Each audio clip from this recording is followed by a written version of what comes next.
Hello बच्चों, कैसे हो आप लोग। होपफुली आप लोग सब अच्छे से होगे।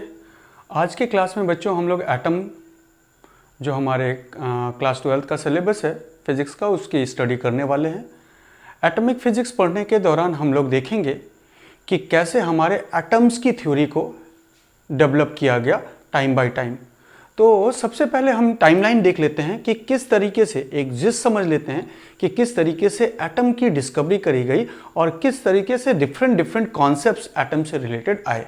ठीक है, तो सबसे पहले हमारे पास इन 450 बीसी, मतलब 450 बीसी पहले, डेमोक्रिटस नाम की एक इंसान ने, जो कि ग्रीक फिलोसोफर थे, उन्होंने ये बताया कि एटम के बारे में तो नहीं, लेकिन उन्होंने ये कहा कि हर एक सब्सटेंस, हर एक मटेरियल जो है वो एक टाइनी पार्टिकल से बना हुआ है, एक छोटे से इंडिविजुअल पार्टिकल से बना हुआ है, जिसको उन्होंने क्या कहा, all matter around us is made up of individual tiny particle. अब वो इंडिविजुअल टाइनी पार्टिकल क्या है, इसके बारे में उन्होंने कोई भी डिटेल नहीं दिया, क्योंकि it is a part of philosophy. Then उस समय फिलोसफी का पार्ट था ये, कि डेमोक्रिटस के ने जो स्टेटमेंट बताया उसको हम फिलोसफी में पढ़ रहे थे।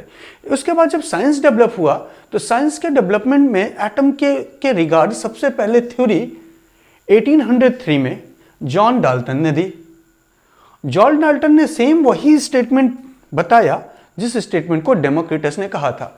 डेमोक्रिटस का जो स्टेटमेंट था कि all matter is made up of tiny particles, सारे मटेरियल जो हैं, जितने भी मटेरियल तत्व हैं, वो सारे के सारे छोटे छोटे पार्टिकल से बने हुए हैं, और उन पार्टिकल्स के बारे में डाल्टन ने थ्योरी दी, जिसको हम लोग डिटेल में पढ़ने वाले हैं। अभी मैं टाइमलाइन से बता रहा हूं, ठीक है।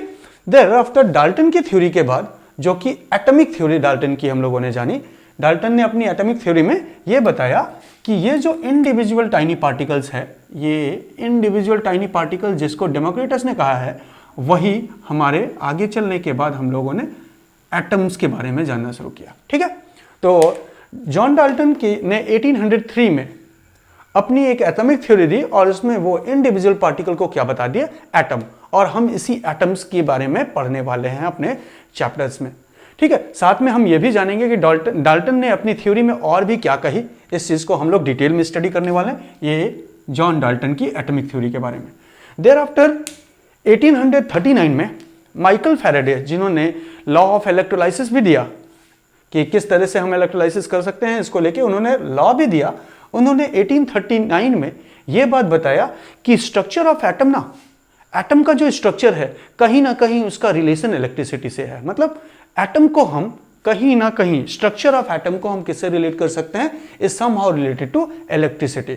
ठीक है, इस बात को माइकल फैराडे ने बताया। डेवलपमेंट, टाइम के टाइम डेवलपमेंट होते गए, और ये बात हमारे एटम्स को, एटम के रिगार्ड जो डाल्टन और फैराडे की थ्योरी थी, इसको हम लोग लगभग 19th सेंचुरी तक देखते गए। थॉमसन ने 1896 और 1897, दोनों इक्विवेलेंट ड्यूरेशन है। 18, कुछ बुक इसमें लिखते हैं 1896 और कुछ बुक इसको बताते हैं 1897।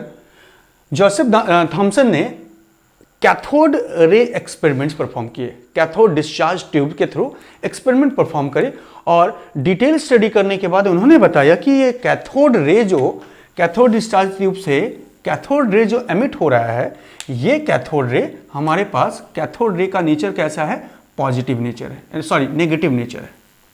Cathode ray is electrically negative by nature. और बाद में इसी कैथोड रे को हम लोग कहीं ना कहीं ये बताएं कि एक्चुअली कैथोड रे में इलेक्ट्रॉन का एमिशन हो रहा है, लेकिन तब तक हम इलेक्ट्रॉन्स की स्टडी नहीं कर रखे थे, इसलिए हम यहां पे ये बात सिर्फ बोले कि कैथोड रे जो है वो नेगेटिव चार्ज पार्टिकल है। समझ में आया। और इसके बाद थॉमसन ने साथ में कैथोड डिस्चार्ज एक्सपेरिमेंट दिया।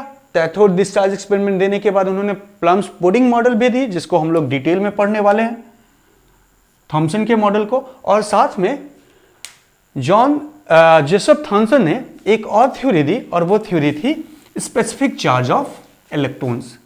स्पेसिफिक एक और थ्योरी इन्होंने बताई, और वो क्या है, पहला कैथोड डिस्चार्ज एक्सपेरिमेंट परफॉर्म किया थॉमसन ने, दूसरा plums pudding model for atom दिया, और उसके बाद एक और बात इन्होंने बताई, और वो है स्पेसिफिक चार्ज ऑफ इलेक्ट्रॉन,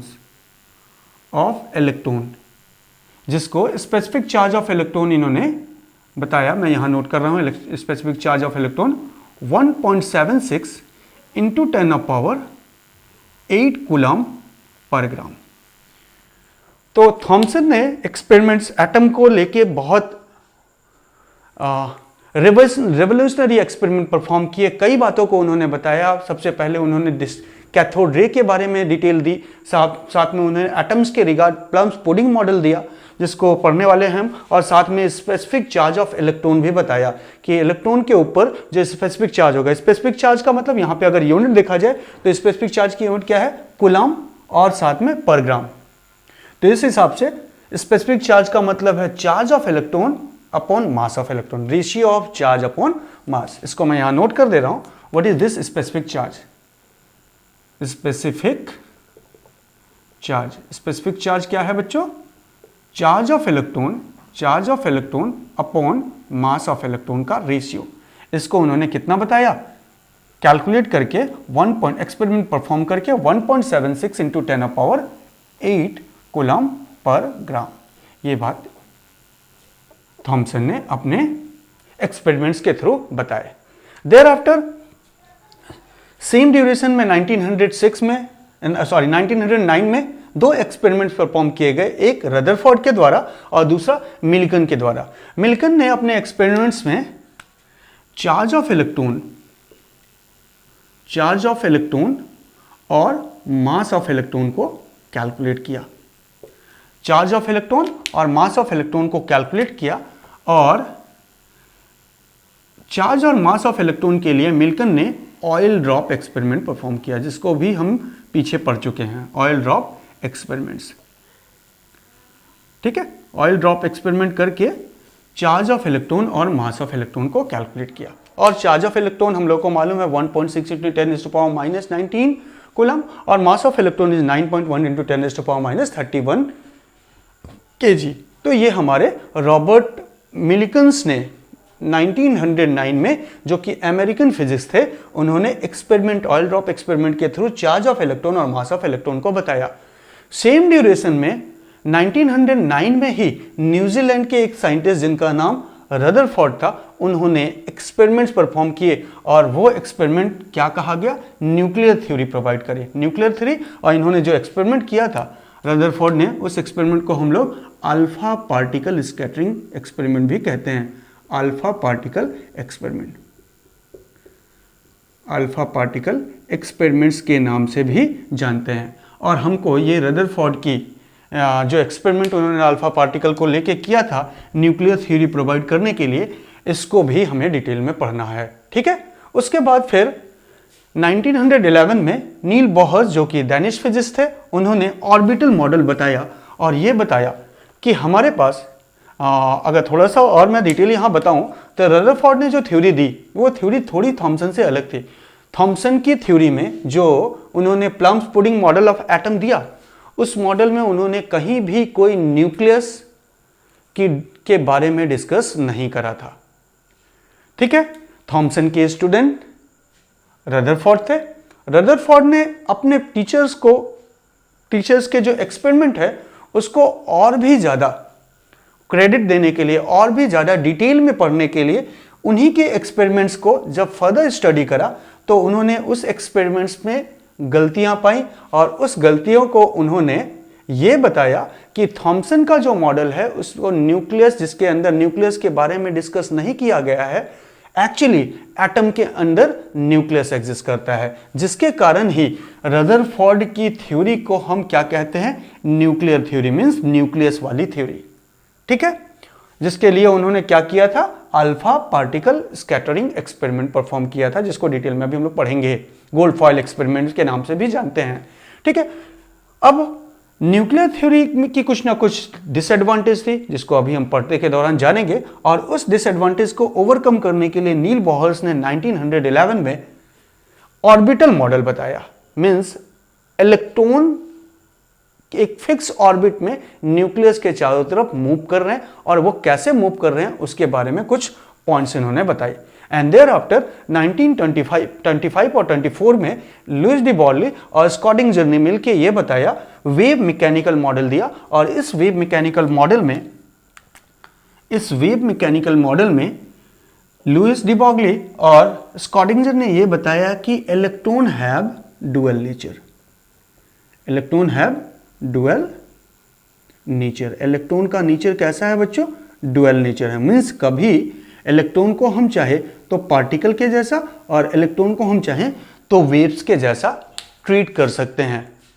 ठीक है, तो यहां पे हमारे पास टाइमलाइन है। ये इस टाइमलाइन के थ्रू हम लोग एटम्स की स्टडी करें और धीरे धीरे हम लोगों ने डेवलपमेंट देखना शुरू किया कि हर एक थ्योरी दूसरे थ्योरी को, जो नई थ्योरी बनी, नीचे से देखा जाए तो हमारे प्रेजेंट से पास्ट में अगर जाए तो प्रेजेंट वाली थ्योरी प्रीवियस पास्ट वाली थ्योरी की जो लिमिटेशन है उसको ओवरकम करे। इसीलिए हम लोग इतने सारे कॉन्सेप्ट्स एटॉमिक थ्योरी में या एटॉमिक फिजिक्स में एटम के रिगार्ड पढ़ते हैं। ठीक है बच्चों, अब यहाँ हम लोगों को यह जानना है कि थोड़ा सा मैं यहाँ पे बताऊं तो हम लोगों को जो अपने सिलेबस में पढ़ना है, क्लास 12 के सिलेबस में जिस टॉपिक्स को, जिन एटम्स की थ्योरी को पढ़ना है, वो थ्योरी पहला है हमारा Dalton theory. Dalton theory of atom, जिसको एटॉमिक थ्योरी ऑफ फिजिक्स भी कहा जा सकता है।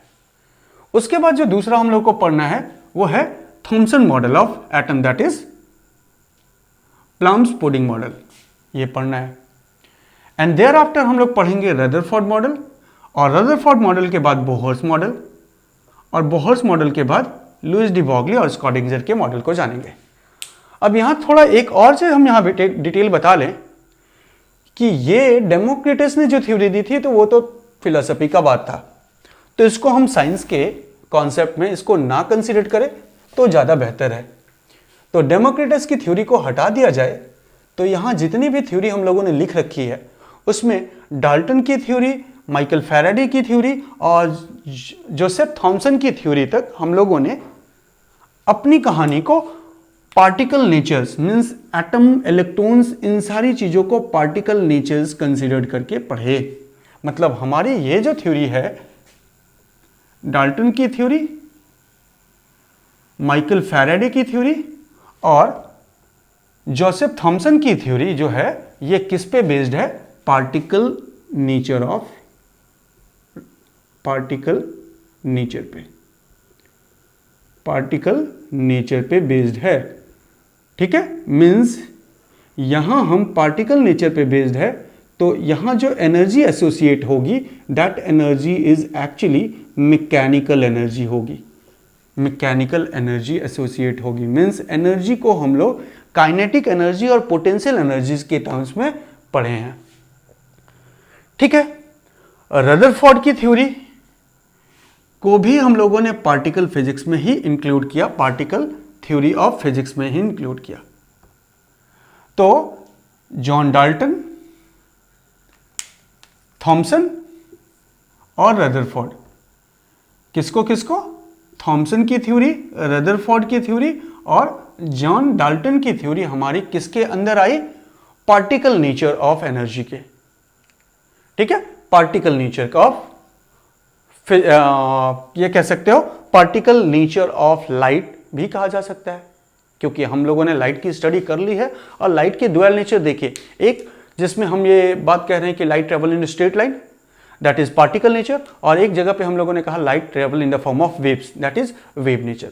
तो हम लोग ये कह सकते हैं कि ये जो थ्योरी पढ़ी गई, शुरू हमारे डाल्टन की थ्योरी, थॉमसन की थ्योरी और रदरफोर्ड की थ्योरी, ये हमारे पार्टिकल फिजिक्स पे बेस्ड थी। बट हमारे मिल्कन्स की थ्योरी, बोहल्स की थ्योरी और स्कॉडिंजर और डी ब्रॉगली ने जो थ्योरी दी, इन थ्योरीज को हम लोग कहते हैं it is based on electromagnetic natures. ये थ्योरी जो है वो किस पे बेस्ड है?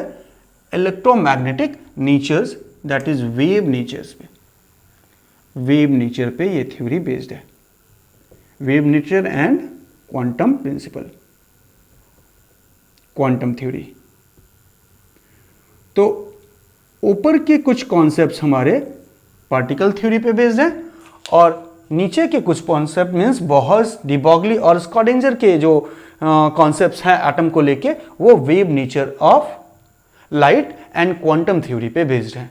ठीक है। तो इस तरीके से हमारा जो एटॉमिक फिजिक्स की स्टडी है वो पार्टिकल थ्योरी पे पहले हम लोगों ने एटम को पढ़ने की कोशिश करी, जो भी हमारी लिमिटेशन आई उस लिमिटेशन को हम लोगों ने वेव थ्योरी अप्लाई करके सॉर्ट आउट किया, और फाइनली हम लोगों ने कंक्लूड किया कि we can apply the concepts of particle as well as wave to solve any mysterious concepts of microscopic particle.